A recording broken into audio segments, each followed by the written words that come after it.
की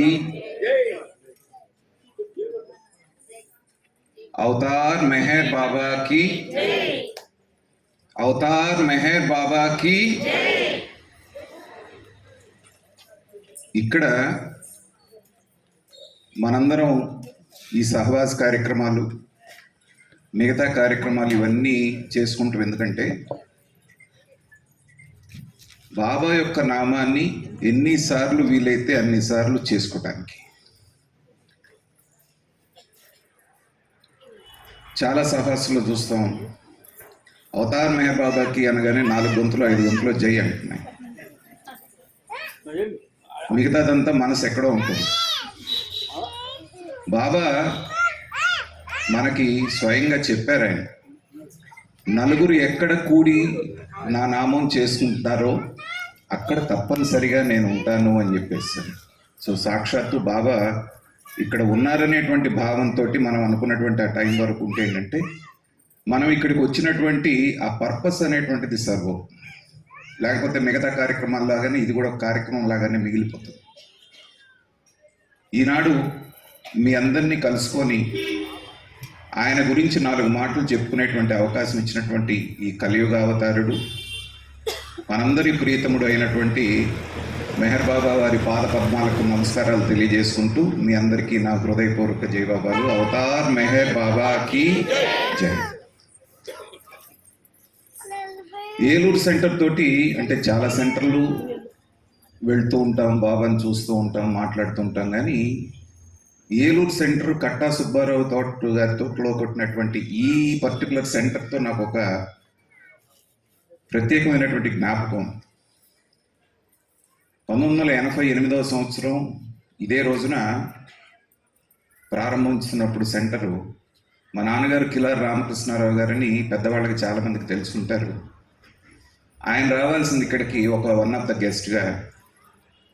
ఆయన రాలేని సందర్భంలో ఆయన సందేశాన్ని రాసి నాకు కాగితంలో ఇక్కడ వినిపించండి అని ఆ రోజున ఇక్కడికి పంపించడం జరిగింది. అప్పటి వరకు బాబా నామం వెంటనే కానీ అఫీషియల్గా మైక్ ముందు నుంచొని బాబా గురించి 2 మాటలు మాట్లాడటం ప్రారంభమైంది ఈ ఏలూరు సెంటర్లోనే నా జీవితంలో 88లో. అది అయిన తర్వాత సరే బాబా దయ వల్ల అనేక సందర్భాల్లో అనేక చోట్లకు వెళ్తున్నాం, మాట్లాడుతున్నాం. ఇదొక ప్రత్యేకమైనటువంటి జ్ఞాపకం నాకు. అలాగే ఇంకొక భయంకరమైన జ్ఞాపకం కూడా దాంతో ముడిపడి ఉంది. ఆ రోజున ఇక్కడ కార్యక్రమం ముగించుకున్నాను. నాగార్జున సాగర్ మేము ఉండేది. విజయవాడ చేరుకుని రాత్రికి అక్కడి నుంచి నాగార్జున సాగర్ వెళ్ళాలి. వెళ్ళేటువంటి సందర్భంలో అదే రోజు వంగవీటి రంగా గారి హత్య ఆ రాత్రికి జరిగింది. ఇదే సంవత్సరం మీ సెంటర్ ఓపెన్ అయినటువంటి రాత్రికి. వారం రోజుల పాటు మా చుట్టాల ఇంట్లో నేను ఇరుక్కుపోయి ఎటు బయటికి వెళ్ళలేని పరిస్థితుల్లో వారం రోజులు నేను విజయవాడలో ఉండాల్సి వచ్చింది. కాబట్టి ఈ 2 జ్ఞాపకాలు నాకు ఏలూరు సెంటర్ అనగానే గుర్తొస్తాయి. తర్వాత మన బాబా అవతార పురుషుడు అనేటువంటిది ఇక్కడ ఉన్నటువంటి వాళ్ళందరూ పూర్తిగా నమ్ముతున్నారు కదా, దాంట్లో అనుమానం ఏం లేదు కదా. అయితే నాకున్న ఒక అది మంచి అలవాటు అనుకోండి, చెడు అలవాటు అనుకోండి, కొంచెం మాట్లాడుతుంటాను. ఏదో స్పీచ్ అంటే నేను చెప్పడం మీరు వింటాం అనేది కాకుండా అప్పుడప్పుడు నా అనుమానం తీర్చుకోవడానికి కొన్ని అడుగుతూ ఉంటాను. అసలు మనం బాబాని ఎందుకు ప్రేమిస్తాం? ఇవాళ ఎక్కడెక్కడి నుంచో అందరూ వచ్చారు, ఇక్కడ వందలాదిగా ఉన్నారు. బాబాని ఎందుకు ప్రేమిస్తాం మనం? దేనికండి? ఆయన భగవంతుడు కాబట్టి. అంతేనా, ఇంకేమన్నా ఉందా? భగవంతుడు అనేటువంటి వాడిని సరే మనం మెహర్ బాబాని మనం ప్రేమిస్తాం, మిగతా వాళ్ళందరూ కూడా పూజిస్తారు. అసలు ఎందుకు చేస్తారు ఇదంతా? దీని యొక్క పరమార్థం ఏంటి అనేది ఇవాళ కొంచెం ముచ్చటించుకొని దాంట్లో నుంచి ముందుకు వెళ్దాం. పర్వాలేదు, ఓపెన్గా చెప్పొచ్చు, నాకు వినపడుతోంది. ఎందుకు బాబాని ప్రేమిస్తాం, లేకపోతే వేరే దేవుడినైనా పూజిస్తారు? ఎందుకు చేస్తాం మనం? బాబా ప్రేమను పొందడానికి. చాలా ప్రేమ పొందితే ఇంకేం అవసరం లేదా మనకి? నిజాలు మాట్లాడుకుందాం ఇవాళ.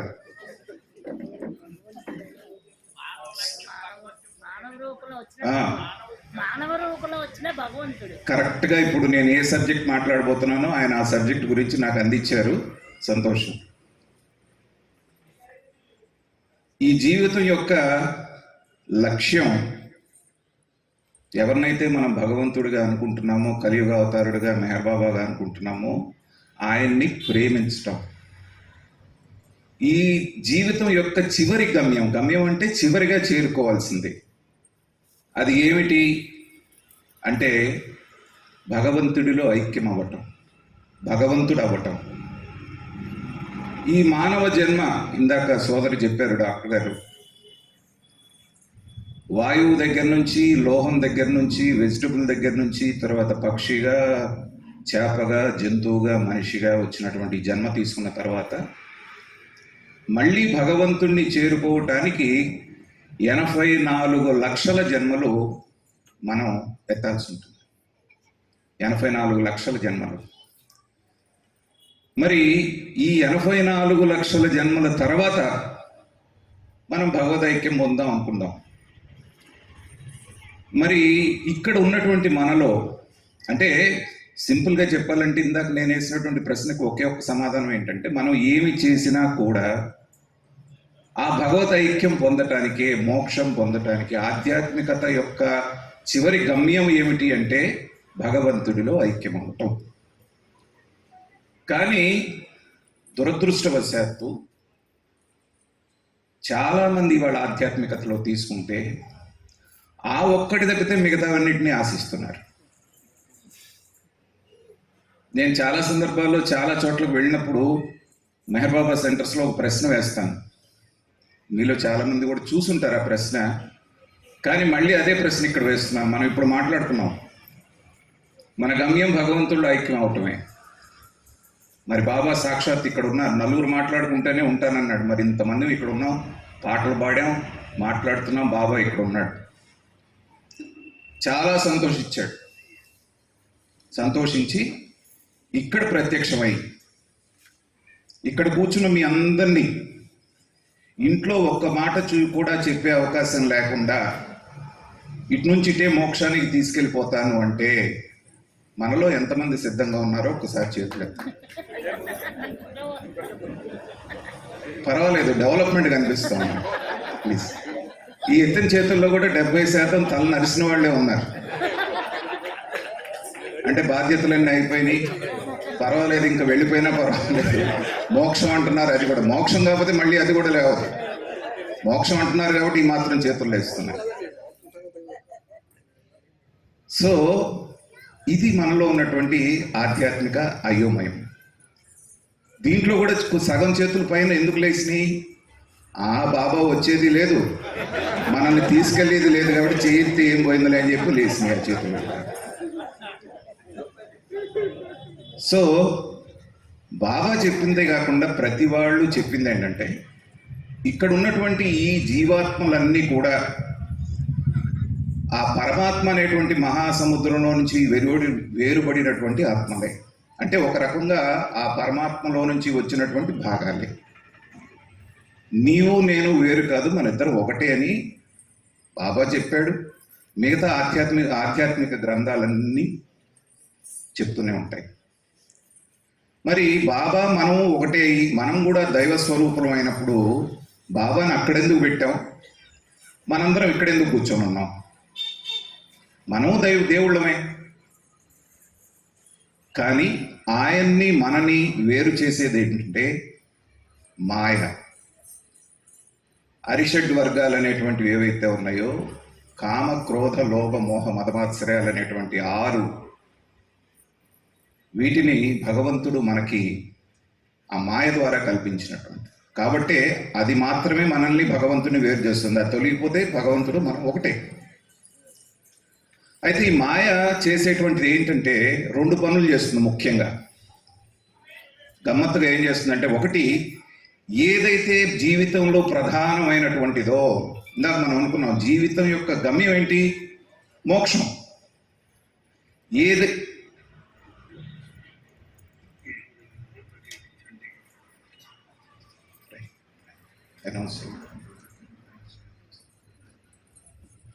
अवतार मेहर बाबा की జై. సారీ అండి అందరికీ జై బాబా. మన ఏలూరు ఎమ్మెల్యే గారు అయినటువంటి బడ్జెట్ చంటి గారు మన 73వ వార్షికోత్సవ కార్యక్రమానికి వస్తున్నారు. 73వ వార్షికోత్సవం వారికి స్వాగతం చెప్తున్నామండి. ఎక్కడున్నామండి?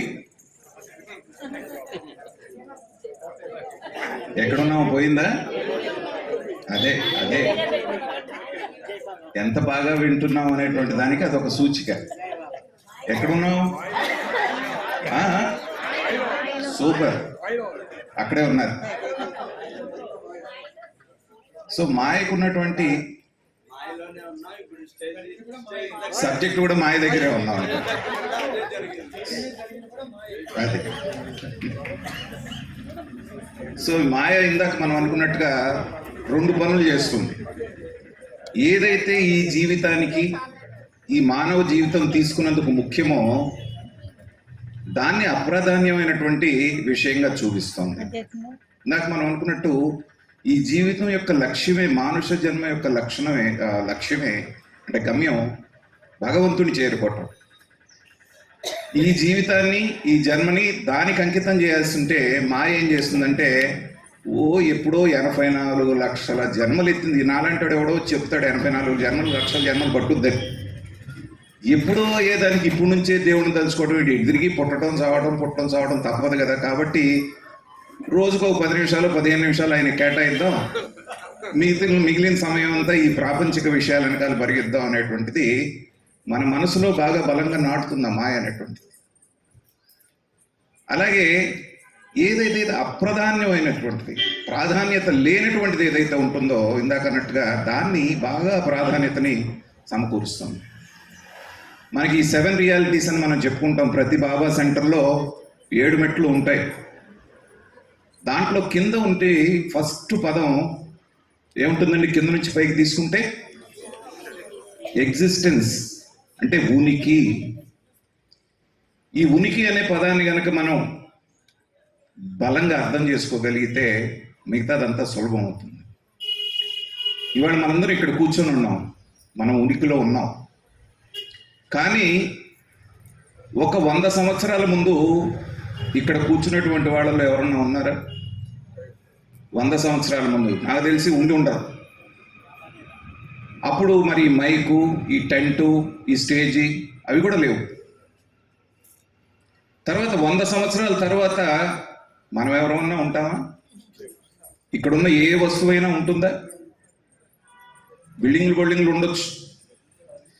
కాబట్టి నిన్న లేకుండా ఇవాళ మాత్రమే ఉండి రేపు లేకుండా పోయేటువంటిది ఏంటంటే దాన్ని మనం అశాశ్వతమైనటువంటిది అంటాం. ఈ ప్రకృతి, ఈ ప్రపంచం, ఈ వ్యవహారం ఇదంతా కూడా చాలా అల్పమైనటువంటిది, మాయను కల్పించేటువంటిది. ఒక్కసారి మనం ఈ భూప్రపంచంలో ఉండి చాలా పెద్ద విశాలమైనటువంటి భూప్రపంచంలో మనం ఉంటున్నాం అనుకుంటున్నామే కానీ ఒక్కసారి విశ్వాన్ని ఊహించుకుంటే, భగవంతుడి సృష్టిని ఊహించుకుంటే ఆవగింజలో 1,00,000వ వంతు కూడా లేనటువంటిది ఈ భూమండలం. ఈ భూమండలమే ఆవగింజలో 1,00,000వ వంతు కూడా ఉండదు విశాల విశ్వాన్ని తలుచుకుంటే.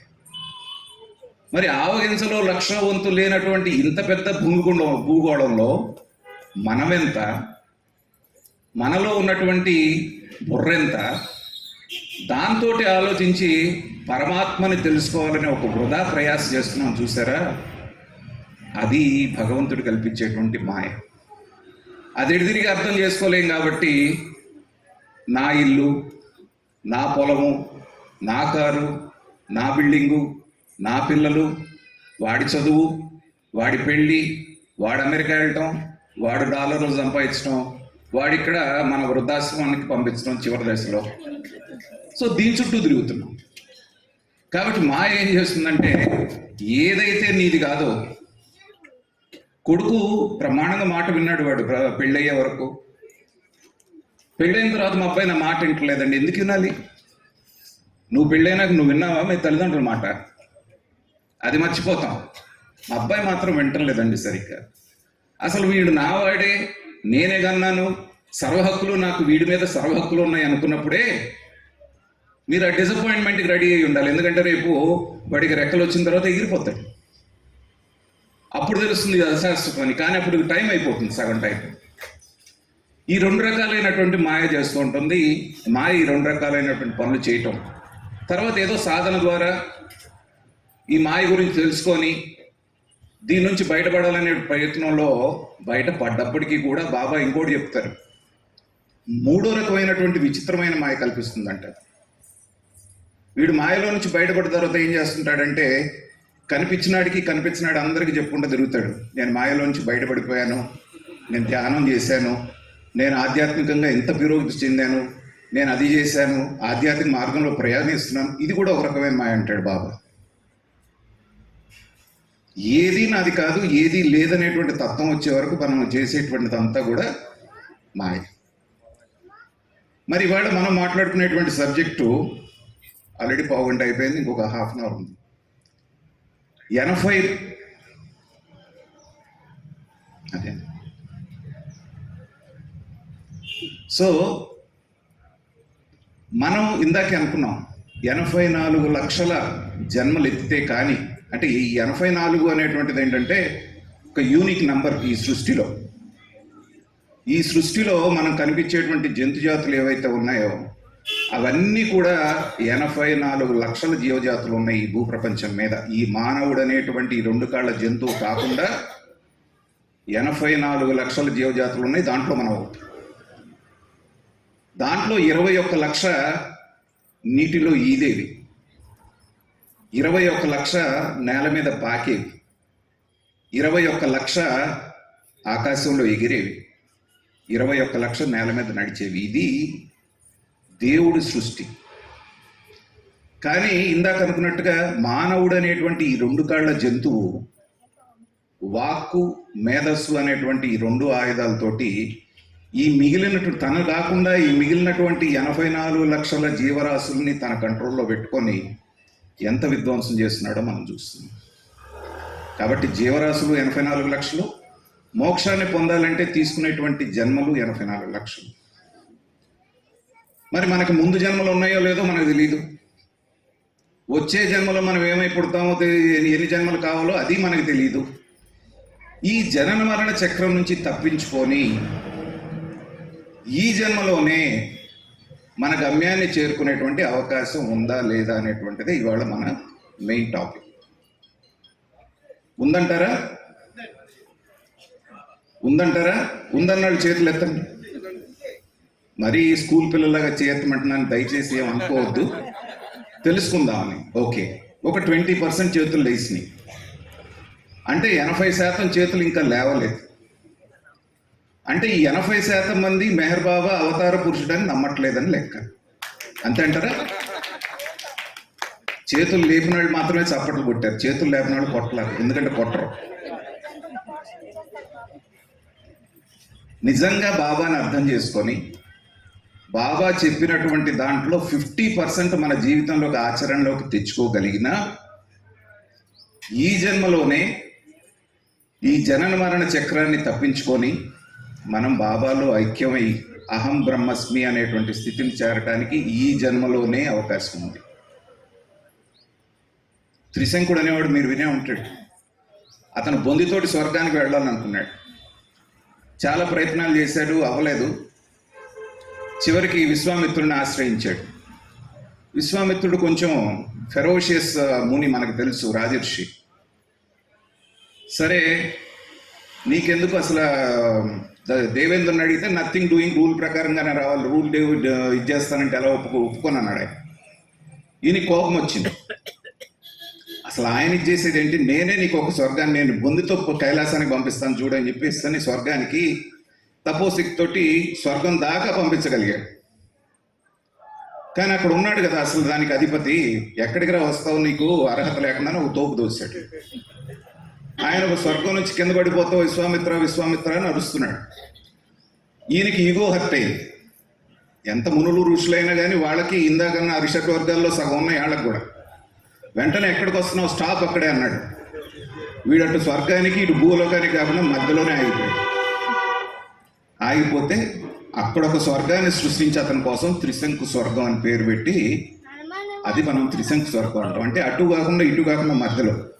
కానీ మెహర్ బాబా పాదాలని గట్టిగా పట్టుకొని బాబా చెప్పిన దాన్ని కరెక్ట్గా అర్థం చేసుకుంటే మనకి డైరెక్ట్ మోక్షమే. ఇంకా స్వర్గం రంభ ఓరోసి మేనక వీళ్ళతో పని లేదు, డైరెక్ట్ భగవంతుడు.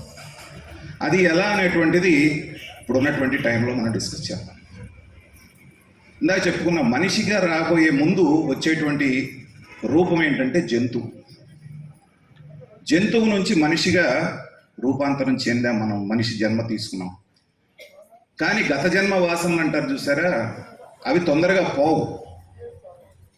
మనిషి జన్మ తీసుకున్నటువంటి మొట్టమొదట్లో ఏంటంటే ఆ క్రూరత్వం, మనుషులంటే లెక్కలేనితనం, నేనే గొప్పవాడిని అనేటువంటి అహంకారం, నాకెవరు అడ్డు రాకూడదు అనేటువంటి తత్వం, ఇవన్నీ కూడా ఏంటంటే అప్పుడప్పుడే మనం ఈ జన్మలోకి వచ్చినప్పుడు ఉండేటువంటి లక్షణం.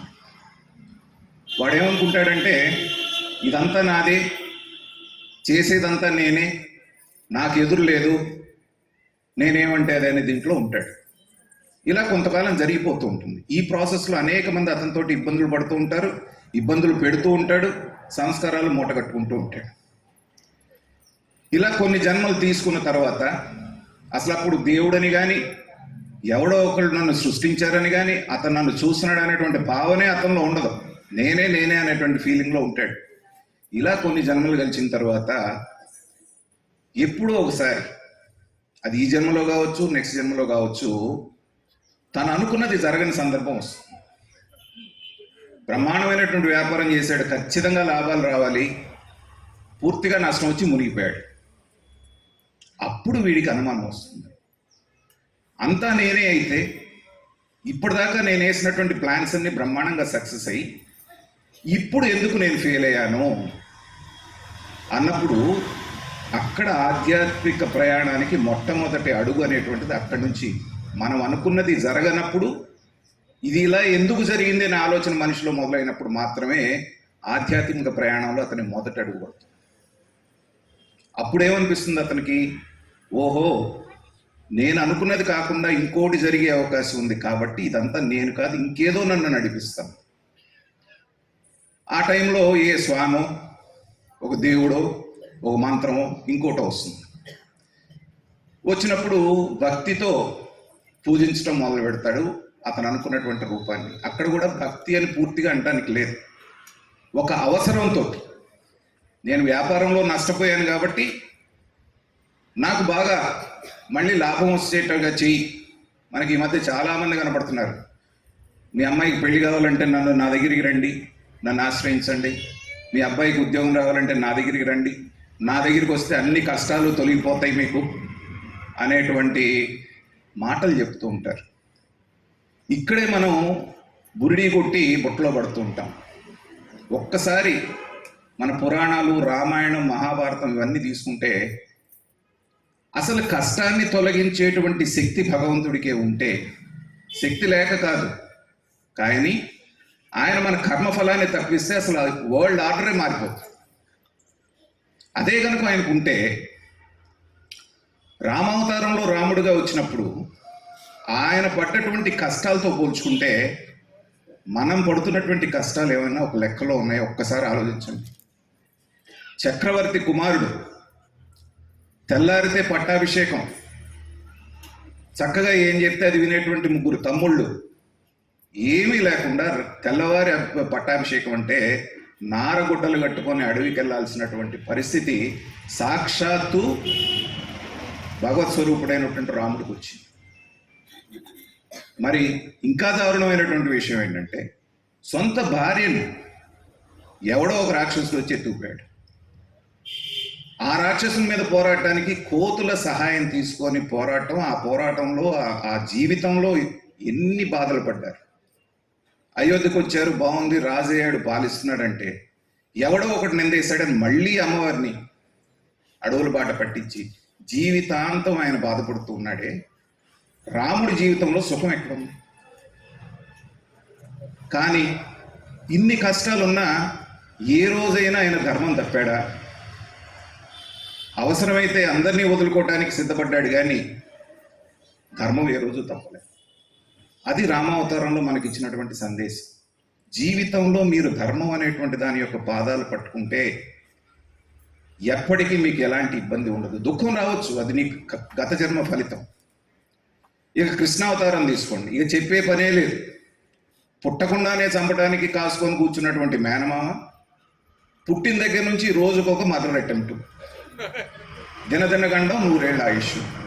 అయినా మొక్కవోని దాంతో మహాభారతాన్ని నడిపించి ధర్మాన్ని గెలిపించి అధర్మాన్ని ఓడించారు. కాబట్టి మొట్టమొదట మనం తెలుసుకోవాల్సింది ఏంటంటే భగవంతుడు మన కష్టాన్ని తీసేసేటువంటి బాధ్యత తీసుకోడు. ఆ బాధ్యతే కనుక తీసుకొని ఉంటే ఆయన అక్రమంగా సంపాదించి పేర్లు తీసుకోవడం అనవసరం 60 కోట్లతోటి వెంకటేశ్వర స్వామికి బంగారు కిరీటం చేయించాడు. ఆయన ఎవరో ఈ పాటికి అర్థమైంది. దానిలో అంటే మనిషి యొక్క అహంభావం మాయ అనేటువంటిది ఏం చేస్తుందంటే ఆయన యొక్క పేరు ఆ కిరీటం లోపల చెక్కించుకున్నాడు. 60 కోట్లు పెట్టి కిరీటం చేసి. భగవంతుడు ఇలాంటి వాళ్ళకి లొంగుతాడా? అతనికి ఆ సొమ్ము ఇచ్చింది ఎవరు? ఒక్క నిమిషం ఆ ప్రశ్న వేసుకుంటే ఏ భగవంతుడైతే నీ గత జన్మ పుణ్యఫలం మూలాన నీకు కొంత సొమ్ము ఇచ్చాడో ఆ సొమ్ముతోటి, అది కూడా పాపిష్టితనంగా సంపాదించిన సొమ్ముతో ఒక 60 కోట్లతో కిరీటం పెట్టి ఆ స్వామి వారి తల మీదకి ఎక్కి కూర్చోవాలనేటువంటి అహంకారపూరితమైనటువంటి భావం వచ్చింది చూసారా? అన్ని కొలతలు సరిగ్గా తీసుకొని పోయినా ఆ కిరీటం వెంకటేశ్వర స్వామి నెత్తి మీద పెడితే అది సెట్ అవ్వాల, తీసి పక్కన బారేశారు. ఇప్పుడు కూడా అక్కడే ఉంది అది. కానీ ఈ అహంకారపూరితంగా ప్రవర్తించినటువంటి ఆయన 1000 కోట్ల సంపాదన నా దగ్గర ఉన్నది కాబట్టి అని చెప్పేసి బంగారపు కమోడు బంగారపు కుర్చీలో కూర్చున్నటువంటి ఆయన ఇవాళ ఎక్కడున్నాడు? మీ అందరికీ తెలుసు, నేను చెప్పాల్సిన పని లేదు. కాబట్టి లైవ్ ఎగ్జాంపుల్స్ మన కళ్ళ ముందే. నీ కర్మఫలాన్ని భగవంతుడు తప్పించలేడు, కానీ 2 చేస్తాడు ఆయన. భగవంతుడి పాదాలను పట్టుకొని భగవంతుడిని పూజించడమో ప్రేమించడమో చేస్తే ఆ వచ్చేటువంటి కష్టాన్ని ఎదుర్కొనేటువంటి మానసిక స్థైర్యాన్ని నీకు ప్రసాదిస్తాడు. ఎలాంటి కష్టం వచ్చినా ఆయన ఉన్నాళ్లే చూసుకుంటాడు అనేటువంటి భరోసా. రెండవది, ఆ ప్రమాదం జరగాల్సిన దాని యొక్క తీవ్రతని తగ్గిస్తాడు. సపోజ్ ఒక కార్ యాక్సిడెంట్ జరగాలి, దాంట్లో మీకు 2 కాళ్ళు కట్ అయిపోవాలి, దాన్ని తప్పించడు. యాక్సిడెంట్ జరుగుతుంది కానీ చిన్న ఘాటుతోటి మీరు బయటపడతారు. ఇది మాత్రం భగవంతుడి జాగ్రత్తలు బాగా గుర్తుపెట్టుకోండి. ఎవరైనా సరే మీ కష్టాలు నేను తీసేస్తాను నా దగ్గరికి రండి అన్నాడంటే వాడు పచ్చి అబద్ధం ఆడుతున్నాడు. ఇది మనకెలా తెలిసింది? మనందరం అదృష్టవంతులు, ఎందుకంటే బాబా గారి పాదాలు పట్టుకొని ఉన్నాం కాబట్టి ఎప్పుడైతే ఈ ఎదురు దెబ్బలు తగలగానే వీడేదో ఒక దీంట్లో చేసుకొని నా వ్యాపారం అభివృద్ధి చేస్తే నీకు ఒక 2% ఇస్తా అంటే కమిషన్ ఏజెంట్ని చేస్తాడు భగవంతుని వీడు. సరే, అక్కడి నుంచి మొదలవుతుంది. ప్రయాణం జరిగే కొద్దీ ఏమవుతుందంటే మనిషి ఆలోచన విధానం మారుతుంది. చాలామంది ఏమంటారు, నేను అసలు మారనండి, నేను చిన్నప్పుడు ఎలా ఉన్నాను ఇప్పుడు అలాగే ఉంటాను, నా పంతం అలాగే ఉంటుంది, పట్టింపను. అలా ఉన్నారు అంటే అతను మనిషి కింద లెక్క కాదు నా దృష్టిలో. అనుభవాన్ని బట్టి, వయసును బట్టి వచ్చేటువంటి అనుభవాలతో వచ్చేటువంటి దీంతో మనిషి అనేటువంటి వాడు మారి తీరవలసిందే. కాబట్టి ఇలాంటి ఎక్స్పీరియన్సెస్ మీరు ఆధ్యాత్మిక పురోగతి సాధించేటప్పుడు భగవంతుడు మీకు ఇస్తూ ఉంటాడు ఈ పరీక్షలన్నీ. ఒక్కొక్క పరీక్ష పాస్ అవుతూ మీరు వచ్చినప్పుడు ఏంటంటే భగవంతుణ్ణి మనం పూజించే స్థాయి నుంచి కొంత వచ్చిన తర్వాత, బాగా సంపద వచ్చిన తర్వాత అతని ఆలోచన విధానం 2 రకాలుగా మారచ్చు. ఇందాక నేను చెప్పాను కదా, ఒకటి ఇందాక నేను చెప్పినటువంటి వ్యక్తిలాగా మారచ్చు. రెండోది, ఇంత ఇచ్చాడు కదా భగవంతుడు, 10 మందికి ఏదన్నా చేద్దాం. ఇప్పుడు దాకా నేనేమనుకున్నాను, నేను, నా కుటుంబం, నా వాళ్ళు అనుకున్నాను. దీన్ని నేను ఎక్స్టెండ్ చేద్దాము అనేటువంటి భావన ఆ వ్యక్తిలో కల్పిస్తాడు భగవంతుడు. నేను అనేటువంటి పరిధి నుంచి మనము అనేటువంటి పరిధికి వస్తూ ఉంటాడు. అది ఇందాక మనం అనుకున్నట్టుగా ఏంటంటే ఎల్కేజీ నుంచి యూకేజీకి వెళ్తున్నట్టు. ఇప్పుడు బాబా మనల్ని ప్రేమికులుగా ఉండమని ఎందుకన్నాడు? భక్తులుగా ఉంటే ఏంటంటే ఆ విగ్రహం దగ్గర, ఆ ఫోటో దగ్గర, ఆ పూజ గదిలో అక్కడే ఆగిపోతాం మనం. బాబా అవతార పురుషుడిగా వచ్చిన తర్వాత మనందరం అక్కడ లేకుండా మీరు పైకి రండి, ఆ స్థాయి నుంచి ఇంకా పైకి రండి. ఒక జీవిత కాలంలోనే నన్ను ఎలా చేరుకోవాలనేటువంటిది బాబా క్లియర్గా చెప్పాడు మనకి, ఆయన డిస్కోర్సెస్ ద్వారా, గాడ్ స్పీక్స్ ద్వారా. సో ఆ వచ్చేటువంటి ప్రాసెస్లో ఇచ్చినటువంటి సంపదని ఏదైతే ఉందో, పరోపకారం అనేటువంటిది సెకండ్ స్టెప్. ప్రేమించమని ఎందుకన్నాడు అంటే, మనం మిగతా వాళ్ళని గౌరవిస్తాం. ఒక చిన్న ఎగ్జాంపుల్ చెప్పాలి అంటే, బయట వాళ్ళని మనం ఏం చేస్తాం, ఎవరన్నా మన ఇంటికి ఒక చుట్టం వచ్చాడో లేకపోతే ఒక ఫ్రెండ్ వచ్చాడు, ఏం చేస్తాం, కుర్చీ వేసి కూర్చోబెట్టి మర్యాద చేస్తాం, టీ కాఫీ ఇస్తాం, వాళ్ళని గౌరవిస్తాం. కానీ తల్లిని తండ్రిని మనం ఏం చేస్తామండి తల్లిని తండ్రిని? ఇప్పుడు వేరే చేస్తున్నారులేండి, చిన్నప్పుడు సంగతి నేను చెప్పేది. ప్రేమిస్తాం. మా అమ్మ కొంగు పట్టుకొని తిరుగుతూ ఉంటాం పెద్దవాళ్ళం అయ్యే వరకు. నాన్న లేకపోతే మనం ఏమైపోతాము అనేటువంటి పుస్తకాల్లో తల్లి పేరు తండ్రి పేరు పెట్టుకొని రాసుకుంటూ ఉంటాం మనం. కానీ అది ఎందుకు? ప్రేమతో. బాబా మన నుంచి కోరుకుంటున్నటువంటిది ఏంటంటే ఆ ప్రేమ నెక్స్ట్ లెవెల్. ఇందాక అన్నారు పుకార్ లెటర్ రాసుకొని ఉన్నాడు అని చెప్పేస్తున్నట్టు, అక్కడే అదే వస్తుంది. బాబా అది చెప్పింది ఏంటి? నువ్వేమన్నా చెప్పాలా, నాకు తెలీదా అన్నాడు ఒకటే మాట. ఈ తల్లిదండ్రి అనే కంపారిజన్ అక్కడే వస్తుంది. మీ అమ్మ నాన్న ఉన్నారు, పండక్కి నాకు కొత్త బట్టలు కొనిపెట్టమ్మా అని తల్లినో తండ్రినో మీరు అడగాల? మీరు కాలేజీలో చేరేటువంటి టైం వస్తే నాకు ఫీజు కట్టు అని చెప్పి తల్లిని తండ్రిని అడగాల? అలా మనం అడుగుతున్నాము అంటే బాబాని మనం తల్లిగానో తండ్రిగానో మన సర్వస్వంగా మనం భావించలేదనేటువంటిది. మీరు నిజంగా ఆయన్ని గనక మీ కంటిన్యూస్ కంపానియన్ అనేటువంటిది కనుక మీరు ఫీల్ అయితే ఏది ఎప్పుడు ఏమి అడగాల్సిన పని లేదు. కాబట్టి ఆధ్యాత్మిక పురోగతి సాధించేటప్పుడు ఇలాంటి సభలకు వచ్చినప్పుడు, బాబా గారి పుస్తకాలు చదివినప్పుడు, ఆధ్యాత్మిక ప్రవచనాలు విన్నప్పుడు అతనికి కలుగుతుంది. నిజమే కదా, ఉన్నటువంటి ఈ చిన్న జీవితం 70 ఏళ్ళు 80 ఏళ్ళు ఈ మధ్యలో ఏమి కాకుండా ఉంటే అప్పటి వరకు, ఈ లోపల మనకి ఎందుకు ఇది, ఉన్నదాన్ని 10 మందికి పంచి పెడదాం అనేటువంటి ఒక భావన వచ్చి చాలామంది చూస్తున్నాం. ఇవాళ వేల కోట్ల రూపాయలు దానం చేస్తూ ఉన్నారు. అది ఆధ్యాత్మిక ప్రయాణంలో వాళ్ళు పురోగిస్తున్నటువంటి ఇదే. అయితే మళ్ళీ ఇక్కడ కూడా మాయ ఇంకోటి చేస్తూ ఉంటుంది. ప్రతి క్షణం భగవంతుని చేరుకునే వరకు ఈ మాయ వదలదు మనం. ఈ చేసేటువంటి దానం ఏంటంటే నేను చేశాను అనేటువంటి ఫీలింగ్ అక్కడ ఉంటుంది. ఇప్పుడు సపోజ్ మనం బస్ షెల్టర్లు కట్టిస్తూ ఉంటారు చాలా చోట్ల, ప్రతి ఊర్లో ఉంటుంది. ఆ బస్ షెల్టర్ మొహం మీద ఏం రాసి ఉంటుంది? ఫలానా వాళ్ళ తాతగారి మనవడు, ఫలానా వాళ్ళ కొడుకు, ఫలానా వాడైనటువంటి వాడు భార్యా సమేతంగా ఇది కట్టించాడని ఒక పెద్ద టెక్స్ట్ రాస్తాడు అక్కడ. అంటే 4 తరాలకు సంబంధించినటువంటి పుణ్యం కోసం అది కట్టారని చెప్పకనే చెప్తున్నాడు మనకి. కానీ మనకి ధర్మం ఏం చెప్తోంది? కుడి చేతితో చేసేటువంటి ధర్మం ఎడం చేతికి తెలియద్దు అంటాం. కానీ మనం ఏం చేస్తున్నాం? దాని మొహాన్ని మొత్తం రాస్తున్నాం. ఇది ఓకే, సరే ఈయన ధర్మం చేశాడు కాబట్టి ఇంకోళ్ళు కూడా చేయడానికి ఇన్స్పిరేషన్గా ఉన్నాడని మనల్ని మనం మోసం చేసుకోవచ్చు, లేకపోతే ఆత్మవంచన చేసుకోవచ్చు. ఒక సభలో ఎక్కడో ఇలా మాట్లాడుతుంటే ఒక ఆయన లేచాడు, అది ఏ ఊరో నాకు కరెక్ట్గా గుర్తులేదు. సార్ మా ఊళ్ళో కళ్యాణ మండపం కట్టాను సార్, ఒక ఆయన ముందుకు వచ్చారు, మొత్తం ఫ్యాన్లన్నీ నేనే డొనేట్ చేస్తానన్నాడు సార్ అన్నాడు. సరే మంచిదే కదా, డొనేట్ చేశాడా అన్నాను. మొత్తం ఫ్యాన్లు ఆయనే డొనేట్ చేశాడు సార్, మంచిదే కదా. లేదు సార్, రెక్క మీద కూడా తన పేరు రాసుకున్నాడు సార్. ఫ్యాన్కి 3 రెక్కలు ఉంటాయి, 3 రెక్కల మీద ఆయన పేరు రాసుకున్నాడు అంట. సరే అది కూడా యాక్సెప్టబుల్, పాపం ఏదో అన్ని వేలు ఖర్చు పెట్టాడు, రాసుకున్నాడు కదా. మీకు వచ్చిన ప్రాబ్లం ఏంటంటే అసలు ట్విస్ట్ ఇక్కడే ఉంది సార్. జనం అందరూ కూర్చున్నప్పుడు ఆయన ఫ్యాన్ లేనిచ్చేవాడు కాదు సార్. ఎందుకు అయినవ్వలేదు? ఫ్యాన్ తిరుగుతా ఉంటే రెక్కల మీద ఉన్న ఆయన పేరు కనబడుతుంది. ఇది దేని మూలన వచ్చింది? ఇందాక అన్నటువంటి మాయ.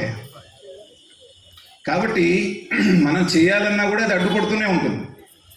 కానీ మనం చేయాల్సింది ఏంటంటే, ఏ భగవంతుడిని అయితే నమ్మామో ఆయన యొక్క సాహిత్యాన్ని, ఆయన యొక్క జీవితాన్ని, మిగతా వాటిని చదువుకుంటూ వెళ్ళినప్పుడు ఏంటంటే, సమాజం అంతా కూడా నా కుటుంబం, బాబా ఇందాక హౌ టు లవ్ గాడ్ అనేటువంటి దాంట్లో చెప్తాడు.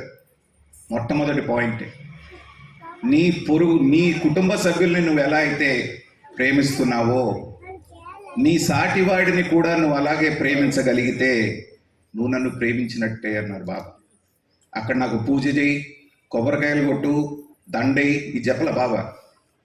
ప్రేమించండి చాలు పొరుగువాడిని, నాకేం అన్నీ చేసినట్టే నువ్వు అన్నాడు. కానీ ఏదో సినిమా వచ్చింది చూసారు, ఆ ఒక్కటి అడగని చెప్పేస్తున్నాం. అలాగే మనం కూడా అంటాం, ఆ ఒక్కటి మాత్రం అడగొద్దంట. ఇక్కడ ఉన్న వాళ్ళలో మనం, అంటే ఇది విమర్శ కోసం కాదండి, ఆత్మ విమర్శ చేసుకోవటం. అంటే బాబా ఏం చెప్పాడు, మనం ఏం చేస్తున్నాం, మనం ఎక్కడ ఉన్నాం. ఇప్పుడు తాడేపల్లి గారి కుటుంబం నుంచి శ్యామల్ గారు ఉన్నారు, రేరెస్ట్ ఆఫ్ ద రేర్. ఆ కుటుంబం నిజంగా మా నాన్నగారికి ఆ కుటుంబానికి చాలా అనుబంధం. నిష్కామ కర్మ చేయమన్నాడు బాబా. చూసారా, కొన్ని దశాబ్దాల పాటు అక్కడ ఉన్నటువంటి వాళ్ళకి దాహార్తి అన్నార్తి తీర్చినటువంటి ఆ కుటుంబం బాబా చెప్పినటువంటి దాన్ని ఎదుటి వాళ్ళని సంతోషపరచడంలోనే సంతోషాన్ని పొందుతున్నటువంటి కుటుంబానికి బాబా ఆశీర్వాదం ఉండాలి. మనందరం కూడా ఒకసారి ఆ కుటుంబాన్ని అభినందించాలి. సో బాబా చెప్పింది అది. ఇంకా ఏం చెప్తాడంటే, నీ సాటివాడిని ప్రేమిస్తున్నావు, బాగానే ఉంది. ఎలా ప్రేమిస్తున్నావు, ఏం చేస్తున్నావు? నీ పిల్లవాడికి బట్టలు చినిగిపోతే రోడ్డు మీద దిక్కు దివాణం లేనటువంటి పిల్లవాడిని తీసుకొచ్చి ఫుట్పాత్ మీద ఉన్నటువంటి బట్టలు కొనిపెట్టి నా కొడుకుని వాడిని సమానంగానే చూశాను, ఎదుటి వాడిని ప్రేమించాను అనొద్దు. అక్కడ కూడా డిస్క్రిమినేషన్ ఉంది. నీ పిల్లవాడికి ఎలాంటి బట్టలు కొనిచ్చావో అలాంటి బట్టలే నీకు సంబంధం లేనటువంటి వాడికి కొనిస్తే అది ఏమంటున్నాడు ఆయన, అది నన్ను ప్రేమించినట్టు అంటున్నాడు. అతనికి ఏదో సహాయం చేసినట్టు కాదు. ఆ స్థితికి మనం రాగలగాలి. ఈ ఆధ్యాత్మిక ప్రసంగాలు, మనం వెళ్ళే సహవాసులు, మనం చేసేటువంటి తీర్థయాత్రలు అనేటువంటివి ఏంటంటే, అంతా నేనే అని అహంకారంతో ప్రారంభమైనటువంటి ఈ జీవితాన్ని నేను కాదు నన్ను ఎవరో నడిపిస్తున్నారు అనేటువంటి స్థాయి నుంచి భగవంతుడు నాకు ఇచ్చింది సమంగా అందరితో పంచుకొని భగవంతుడితోటి వాళ్ళల్లో భగవంతుని చూసుకొని ఇచ్చేయటం అనేటువంటి స్థాయికి స్టెప్ బై స్టెప్ ఎలా పెరుగుతున్నామో చూడండి. అంటే ఈ దశలన్నీ దాటుతున్నాము అంటే ఏంటంటే మనం అనుకున్నటువంటి మన గోల్ వైపు ప్రయాణం చేస్తున్నాం. సో దాన ధర్మాలు అనేటువంటివి ఎలాంటి, డొక్కా సీతమ్మ గారు మరి ఈ జిల్లాలకు సంబంధించినటువంటి ఆవిడే. నిజంగా ఆవిడ జీవితాన్ని తీసుకుంటే వింటూ ఉంటే కళ్ళమ నీళ్ళు వస్తాయి. ఒకే జీవితంలో మోక్షం ఎలా, ఖచ్చితంగా చెప్తున్నాను, ఆవిడ మోక్షం ఉంది. ఆయన భగవంతుడి పాదాల దగ్గరలో ఆయనలో అయిపోయింది. జీవితం అంతా కరిగిపోతోంది. వండి పెడుతున్నారు, వస్తున్నారు, డొక్కా సీతమ్మ గారి చేతి వంట బ్రహ్మాండం అంటున్నారు, తింటున్నారు, పోతున్నాడు, ఎవడో ఒక రూపాయి ఇవ్వట్ల, ఆస్తులన్నీ కరిగిపోతున్నాయి. ఒకరోజు భర్త గారు ఏ రోజున అడ్డు చెప్పలే ఆవిడికి. కానీ పొలము పుట్ర ఆస్తులన్నీ కరిగిపోయిన తర్వాత ఒక్కసారి అన్నాడంట మహానుభావుడు, అమ్మా ఎలాగా అయిపోయింది, ఇంకెక్కడ ఏం చేయగలుగుతామంటే చేయించేవాడు వాడు, చేసినంత వరకు చేద్దాం, ఇవ్వాల్సిన బాధ్యత ఆయనది, చూద్దాం. అంటే కన్విక్షన్ చూడండి భగవంతుడి మీద. నేను చేస్తున్నాను, నేను వండుతున్నాను, నేను పెడుతున్నాను అనేటువంటి భావన ఆవిడ ఆవిడలో లేదు. ఆయన చేయించుకుంటున్నా, నేను ఒక ఇన్స్ట్రుమెంట్ మాత్రమే. ఈ ఎవరైతే ప్రశ్న వేశాడో ఆయన భర్త, ఆవిడ భర్త, ఒకరోజు ఉన్న పొలంలో కాస్త దున్నుతూ ఉంటే టక్కుమని ఏదో నాగలికి తగిలింది. తీసి చూస్తే దాంట్లో బంగారపు బిందె, దాంట్లో అంతా బంగారపు నాగి. జీవితాంతం ఆవిడ ఉన్ననాళ్ళు నిరాఘాటంగా సాగింది అన్నదానం. అంటే ఏంటి, మన లైఫ్లో మనం అనుకోవచ్చు పురాణ కాలంలో ఏవో మహత్తులు జరిగినాయి, మెరాకిల్స్ జరిగినాయి, కాదు, ఇవాళ కూడా జరుగుతూ ఉన్నాయి మన కళ్ళ ముందు. కానీ కావాల్సింది ఏంటంటే భగవంతుడి పట్ల అచంచలమైనటువంటి విశ్వాసం. నాతో ఉన్నాడు, అనుక్షణం నన్ను చూసుకుంటూ ఉన్నాడు, నాతో ఉన్నాడు అనేటువంటి భావన ఉన్నప్పుడు ఎప్పటికీ ఎవరికి ఏ రకమైనటువంటి ఇబ్బంది రాదు. మనం అనుకుంటాం, ఈ బిడ్డను నేను కన్నాను, వీడిని నేను చదివించాను, వీడిని నేను పైకి పంపించాలి, ఇంకా ఉన్నతంగా చదివించాలి, వాడు అక్కడికి వెళ్ళి 1000 కోట్లు సంపాదించాలి, 500 కోట్లు సంపాదించాలి, ఇది నేను నేను నేను. మరి బాధతో చెప్తున్నాను, అమెరికాలో వెళ్ళినటువంటి వాళ్ళు ఎంతమంది ఎన్ని ఇబ్బందులు పడుతున్నారు, ఆత్మహత్యలు చేసుకుంటున్నారు, హత్యకు గురయ్యారు. మరి నీ ప్లానింగ్ ఏమైంది? ఆ నేను అనేటువంటి భావన లేనప్పుడు ఏంటంటే, ఉన్నప్పుడు ఏంటంటే ఇది బాధను కలిగిస్తుంది. కానీ ఈ బిడ్డలు నా బిడ్డలు కాదు. ఇందాక అదే అన్నాను, మీలో ఎంతమంది రెడీగా ఉన్నారు అంటే, ఇంకా నేను ఏలూరు సెంటర్ వారిని అభినందిస్తున్నాను. దగ్గర దగ్గర 40% చేతులు ఎత్తారు. మిగతా సెంటర్లో 10% కూడా ఎత్తట్లా. ఎందుకమ్మా ఏంటి అని ప్రశ్నిస్తే, అదేంటండి పిల్లలు ఉన్నారుగా, వాళ్ళకి ఇంకా పెళ్ళిళ్ళు కాలేదండి, వాడు ఇంకా చదువులోనే ఉన్నాడండి, వాళ్ళు సెటిల్ అవ్వాలండి, చెయ్యెత్తితే ఎలాగండి? అది నిజమని కాదు అని కూడా తెలుసు, మనకు అది జరగదని కూడా తెలుసు. అయినా ఈ పిల్లల్ని నేనే పోషిస్తున్నాను, నేను లేకపోతే ఏమైపోతాడు? తల్లిదండ్రులు లేనటువంటి పిల్లలు ఐఏఎస్లు ఐపీఎస్లు అయిన వాళ్ళు ఎంతమంది ఉన్నారండి? ఎవరికీ లేనటువంటి వాడికి భగవంతుడు ఉంటాడు. అది మనకి లేదు రియలైజేషన్. ఆ భావన మనలో వచ్చినప్పుడు ఏంటంటే, ఇది నాది, నేను లేకపోతే ఏమైపోతుంది? నువ్వు ముందు లేదా? నువ్వు వెళ్ళిపోయిన తర్వాత ఉండదా? ఇక్కడ ఇంతమందిని చేరాం, అందరూ సేఫ్గా మన డెస్టినేషన్కి చేరుతాం అనేటువంటి గ్యారంటీ ఏమన్నా ఉందా? గ్యారంటీ లేని బతుకులు. వెనక నడిచిపోతా ఉంటే కనీసం నడిచని వెళ్తాడనేటువంటి గ్యారంటీ ఉండేది. ఇవాళ కార్లు, బస్సులు, ఫ్లైట్లు వచ్చిన తర్వాత నో గ్యారంటీ. కాబట్టి అనుక్షణం ఎప్పుడు వస్తే అప్పుడు వెళ్ళిపోవడానికి రెడీగా ఉండటమే. ఎంత టైం ఇస్తే అంత టైం అనేటువంటిది ఆయన సేవ చేసుకోవడానికి మాత్రమే అనేటువంటి భావనలో మనం ఉన్నప్పుడు ఏంటంటే, ఈ స్థాయి నుంచి ఎదిగిన తర్వాత పక్కవాడికి మీరు చేస్తూ చేస్తూ చేస్తూ సాయం చేస్తున్నప్పుడు ఏమవుతుందంటే, ప్రతివాడిలో భగవంతుణ్ణి చూడగలిగేటువంటి స్థాయి ఒకప్పటికి మీకు వస్తుంది.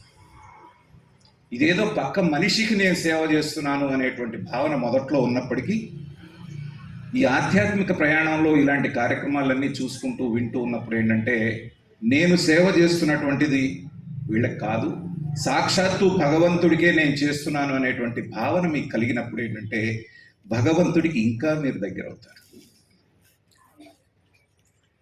ఇలా స్టెప్ బై స్టెప్ వెళ్తున్నాం. కానీ అప్పటికి కూడా ఏముంటుందంటే, భగవంతుడు నాకు దూరంగానే ఉన్నాడు అనేటువంటి భావన ఉంటుంది మీలో. లాస్ట్ స్టెప్ ఏంటంటే సర్వార్పణ. మనకు అందుకనే ఆ సరెండర్ అనేటువంటిది, సర్వార్పణ అనేటువంటిది పై మెట్టు మీద 7 సప్తజ్ఞాన భూములు, మనకి 7 మెట్లు, దాంట్లో 7 రియాలిటీస్లో సరెండర్ అనేటువంటిది పైన పెట్టారు. ఇది ఈ స్థితికి చేరుకోగలిగితే ఏంటంటే, ఇక మిమ్మల్ని తీసుకోవాల్సింది భగవంతుడి బాధ్యత. బాబా ఏం చెప్పారు? Real happiness lies in making others happy అన్నారు. ఇంకొక 10 minutes తీసుకోవచ్చండి? 10 minutes. Okay okay. ఇక్కడ ఒక చిన్న స్టోరీ చెప్తాను మీకు. ఒకరోజు కృష్ణుడు, అర్జునుడు నడుచుకుంటూ వెళ్తున్నారంట వీధిలో. ఓ బిచ్చగాడు అక్కడ కూర్చొని అడుక్కుంటూ ఉన్నాడు. శ్రీకృష్ణుడు అతన్ని పట్టించుకోకుండా ముందుకు వెళ్ళిపోతున్నాడు. అర్జునుడికి ఆశ్చర్యం వేసింది, ఈయన పరమాత్మ కదా, ఇక్కడ ఒక బిచ్చగాడు ఉంటే అసలు పట్టించుకోకుండా వెళ్ళిపోతున్నాడు ఏంటి అంటే, ఆయన ముందుకు వెళ్ళిపోతున్నాడు. అర్జునుడికి జాలేసి ఏం చేశాడంటే, వాడి దగ్గరికి పిలిచి ఇతని దగ్గర ఉన్నటువంటి బంగారు నాణ్యాలు ఇచ్చాడు. వాడికి తీసుకోపో, ఇంకెప్పుడు బిచ్చం ఎత్తుకోవద్దు అన్నాడు. చాలా గొప్ప పని చేశాననే ఆనందంతో అర్జునుడు వెళ్ళిపోయాడు. వీడు భద్రంగా ఇవన్నీ పట్టుకుపోతా ఉంటే మధ్యలో దారి మధ్యలో ఒక ఏమనుకుంటున్నాడు, బ్రహ్మాండమైన ఇల్లు కట్టుకుంటాను, నా భార్య పిల్లలతో నేను బ్రహ్మాండంగా ఉండొచ్చు అనేటువంటి ఊహాలోకంలో విహరిస్తూ వెళ్తున్నాడు. కరెక్ట్గా దారిలో దొంగోడు తగిలాడు, 4 పీకాడు, ఉన్నవి మొత్తం తీసుకుని పోయాడు. మళ్ళీ కొద్ది రోజులకి కృష్ణుడు అర్జునుడు వెళ్తూ ఉంటే మళ్ళీ అడుక్కునేవాడు అదే ప్లేస్లో కూర్చొని అన్నాడు. అర్జునుడు కోపం వచ్చింది, అదేంట్రా బాబు అన్ని నాణ్యాలు ఇస్తే మళ్ళీ అడుక్కుంటున్నావు ఏంటంటే, ఇలా జరిగిందండి, మీరు ఇచ్చారు కానీ దొంగోడు కొట్టుకుపోయాడు. సరే అట్లా కాదులే, ఈసారి ఇంకా విలువైనటువంటి ఒక వజ్రాన్ని నీకు ఇస్తాను, దీన్ని నమ్ముకొని బ్రహ్మాండంగా బతుకాలి. ఆ వజ్రం తీసుకోగానే వీడు ఇంకా ఆనందంతో, ఇల్లు పిల్లలే కాదు, నేను ఒక 4-5 ఊళ్ళు కొనేసి నేను ఒక చిన్న సైజు రాజును అవుతానని మళ్ళీ ఊహించుకుంటూ వెళ్తున్నాడు. ఇంటికి వెళ్ళాడు. ఈసారి దొంగోడు కొట్ల. భార్య తెలిస్తే ఏం చేస్తుందో నేను వెతికి వెతికి వెతికి వెతికి ఎక్కడో ఒక మూల ఉన్న కుండలో పెట్టాడు. దీన్ని అమ్మటానికి తర్వాత అమ్ముదాంలే. ఈవిడ నీళ్ళకెళ్ళింది. ఈవిడ ప్రతిరోజు తీసుకెళ్లే కుండ కాకుండా ఈవిడ కూడా వెతికి వెతికి వెతికి ఎందుకు ఆ కుండ తీసుకెళ్లాలనుకుంది. ఆ కుండలో వెళ్ళి నీళ్లు ఉంచింది. ఆ ఉన్న వజ్రం బుడింగిన నీళ్ళలో పోయింది. కుండతో నీళ్లు తీసుకొని వచ్చిన తర్వాత వచ్చి ఇదేంటి కంగారు పడుతూ పెట్టావంటే నాకేం తెలుసు, నువ్వు చెప్తే కదా పోయి ఉంటుందిలే. మళ్ళీ అర్జునుడు కృష్ణుడు మళ్ళీ వెళ్తున్నారు, ఇది అక్కడే కూర్చోండి. ఇదేంట్రా అంటే ఈసారి మళ్ళీ ఈ కథ చెప్పాడు. ఇప్పుడు కృష్ణుడు ఏం చేశాడంటే దగ్గరికి పిలిచి, ఇటు రారా, ఇది కాదు కానీ ఈ 2 నాణ్యాలు, బంగారం ఏమలా వజ్రం ఏమలా, 2 నాణ్యాలు చేతులు పెట్టి పోరన్నాడు. అర్జునుడికి ఇంకా క్వశ్చన్ మార్క్ ఫేస్ వేసుకొని చూస్తున్నాడు. ఇదేంటి, బంగారం ఇస్తేనే వాడు సుఖంగా లేడు, వజ్రం ఇస్తేనే సుఖంగా లేడు, ఈయన 2 నాణాలు ఇచ్చి పంపిస్తున్నాడు ఏంటి? సరే ఈయన లేళ్ళు ఎలాగే ఉంటాయని వాడు ఊరుకున్నాడు. వీడు బంగారాన్ని వజ్రాన్ని చూశాడుగా, మొహం ఏలాడేసుకొని పోతా ఉన్నాడు. ఎదురుగుండా ఒక చేపలు అమ్ముకునేవాడు చేపలు పెట్టుకొని వస్తున్నాడు తట్లో. దాంట్లో ఒక చేప బతికుండి అది కొట్టుకుంటా ఉంది. వీడికి మనసులో ఆలోచన కలిగింది, చేప ఎంత అని అడిగాడు. 2 నాణ్యాలు అన్నాడు. ఈ 2 నాణ్యాలతో పోయి నేను చేసేది ఉంది, కనీసం ఈ చేపను తీసుకెళ్ళి నీళ్ళలో వదిలితే కాస్త పుణ్యమన్నా వస్తుంది కదా అని 2 నాణ్యాలు వాడికి ఇచ్చి చేపను తీసుకెళ్ళి నీళ్ళలో వదలబోతే దాని నోట్లో నుంచి వజ్రం చేతిలో పడ్డది. అంటే ఆ చేప మింగింది. ఈ వజ్రం పడగానే ఆనందంతో దొరికింది దొరికింది అని చెప్పి గట్టిగా అరుస్తూ ఉంటే వీడి దగ్గర నాణ్యాలుగా చేసిన దొంగ అటు నుంచి వెళ్తా ఉన్నాడు. ఈ దొరికింది దొరికింది వాడికి దొరికాడులాగా వినిపించింది. వామో వీడు పిలుస్తున్నాడు, ఊళ్ళో వాళ్ళని కొడతాడని, ఎవరే బాబు ఉత్తరా నాయన కావాల్సిన గోల్డే కదా, ఇది ఇచ్చేసాను తీసుకొని ఆ బంగారు నాణ్యాలు తీసుకొని ఇచ్చాడు. ఇది పరిగెత్తుకుంటూ వెళ్ళి అర్జునుడికి కృష్ణుడికి ఈ కథ చెప్పాడు. అప్పుడు అర్జునుడు అడిగాడు, బాబా ఏంటి నీ మాయా విచిత్రం? డబ్బు వజ్రం ఇచ్చినప్పుడు వాడికి ఏమీ దొరకలే, ఉన్నది పోయింది. ఏమీ లేని 2 సత్తు నాణ్యాలు ఇస్తే వాడికి అన్నీ తిరిగి వచ్చినాయి. ఏంటంటే మనందరం జాగ్రత్తగా గుర్తుపెట్టుకోవాల్సినటువంటి మాట చెప్పాడు అప్పుడు కృష్ణుడు. నువ్వు బంగారం ఇచ్చినప్పుడు వజ్రం ఇచ్చినప్పుడు వాడు వాడి గురించి ఆలోచించుకున్నాడు ఎలా సుఖంగా ఉండొచ్చు అని. కానీ 2 నాణ్యాలు నేను ఇచ్చినప్పుడు వాడు ఇంకో జీవి గురించి ఆలోచించాడు. పరుల గురించి ఎప్పుడైతే ఒకడు ఆలోచిస్తాడో వాడి గురించి ఆలోచించినటువంటి బాధ్యత నా మీద ఉంది కాబట్టి నేను వాడికి అన్నీ ఇచ్చాను అని.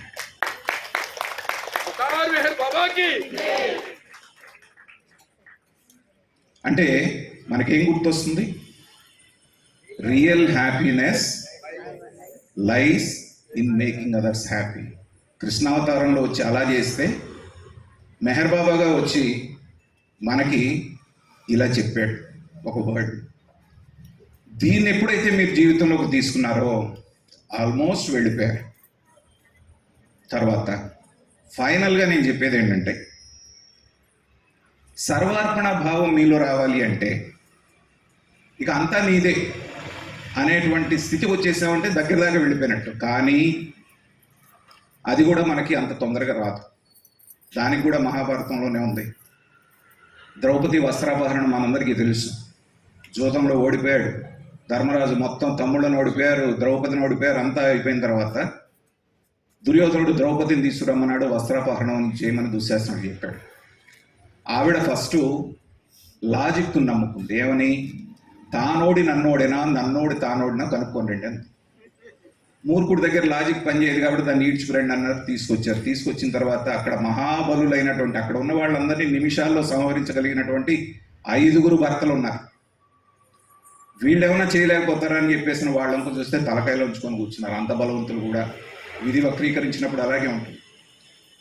అక్కడ ఉన్నటువంటి మహామహులైనటువంటి భీష్ముడు, ద్రోణాచార్యుడు, విదురుడు, కృపాచార్యుడు లాంటి వాళ్ళందరూ ఇంకా చూసింది, వీళ్ళందరూ పెద్దాళ్ళు కదా, నన్ను రక్షించకపోతారా అని. వాళ్ళు ఏం చేయలేకపోయారు. దుశ్శాసనుడు వచ్చాడు, మొదలుపెట్టాడు. తనను తాను రక్షించుకోవడానికి పరిగెత్తింది ఆవిడ. ఎంత ప్రయత్నం చేసినా వీలు కాల. ఫైనల్గా ఏం చేసిందండి ఆవిడ? 2 చేతులు ఎత్తి, మనకు తెలుసు కదా, చెప్పండి పర్వాలేదు, ఎవరిని పిలిచింది? కృష్ణ అని గట్టిగా కేకేసింది. 2 చేతులు ఎత్తేసి. కృష్ణుడు ఎప్పుడో చెప్పాడు ఆవిడికి, అమ్మా నీకు ఏ ఆపద వచ్చినా నేనున్నాను, నన్ను తలుచుకో చాలని చెప్పేస్తేనే పాండవులకి చెప్పాడు, ఆవిడికి చెప్పాడు. కానీ ఇక్కడ కృష్ణుడు గుర్తొచ్చాడా? ఎప్పుడు గుర్తొచ్చాడు ఆవిడికి? ఫస్ట్ లాజిక్ నమ్ముకుంది, తర్వాత భర్తలను నమ్ముకుంది, తర్వాత పెద్ద మనుషులను నమ్ముకుంది, తర్వాత తనను తాను రక్షించుకోవాలని తన శక్తిని నమ్ముకుంది. ఇవన్నీ అయిన తర్వాత మాత్రమే పరమాత్మ గుర్తొచ్చాడు. మనము అంతే. కాబట్టి ఆ సర్వార్పణ భావంతో నువ్వే తప్పితే నాకు దిక్కు లేదని వచ్చిన తర్వాత క్షణం కూడా ఆలస్యం చేయడు ఆయన. గజేంద్ర మోక్షంలోనూ అదే చేశాడు, ద్రౌపది వస్త్రాభరణంలోనూ అదే చేశాడు. కాబట్టి బాబా ఏం చెప్పాడు? నిరంతరం నా నామాన్ని ఎవరైతే జపిస్తారో, ఇదే అన్నిటికంటే అండర్లైన్ చేసుకొని మనల్ని గమ్యస్థానానికి చేర్చేటువంటి మాస్టర్ పాయింట్, మాస్టర్ స్ట్రోక్. నిరంతరం నా నామాన్ని ఎవరైతే జపిస్తూ ఉంటారో, అవసాన దశలో నా నామాన్ని చేస్తూ ఎవరు శరీర త్యాగం చేస్తారో, ఈ 84 లక్షల జన్మలు మిగతా జన్మలతో పని లేకుండా డైరెక్ట్గా నాలో ఐక్యమవుతారని చెప్పి. ఇంతకంటే మంచి ఆఫర్ ఎక్కడన్నా ఉంటుందా? కానీ అదంత సులభం కాదు. అది జరగాలి అంటే నిరంతరం ఆయన నామస్మరణ చేస్తూనే ఉండాలి. అందుకని రోజుకి కనీసం 14 సార్లు నా నామం చేయండి అన్న. వీలైనప్పుడల్లా ఇలాంటి సభల్లో పాల్గొనండి, నా నామం తలుస్తుండండి, భజనలు ఇవన్నీ కూడా ఆయన ఏదో మెప్పించడం. నువ్వు ఇంద్రుడివి, చంద్రుడివి, బ్రహ్మాండవి, పరమాత్మవి, ఇవి అవి అని మనం పాటలు పాడుతున్నాం. అయినా ఆయనకి తెలీదా? కానీ ఎందుకు చేస్తున్నాం? ఆయన అలా గుర్తు చేసుకున్నటువంటి భాగ్యం మనకి కల్పిస్తున్నాడు ఆయన. లేకపోతే ఆయన పొగడాల్సిన పని. ఆయన అసలు రూపం, గుణం, నామం ఏమీ లేనటువంటి వ్యక్తి. అతను మనం పొగట్టం ఏంటి? కానీ ఆ నామ ఫలితం అనేటువంటిది మనకు రావాలి కాబట్టి, దాని ద్వారా మనకు మోక్షం వచ్చేటువంటి అవకాశం ఉంది కాబట్టి అది ఒక మార్గంగా ఎంచుకున్నాం. కాబట్టి నిరంతరం ఆయన నామం జపిస్తూ ఉంటే ఆటోమేటిక్గా అవసాన దశలో మనకి తెలియకుండానే ఆయన పేరు వస్తుంది.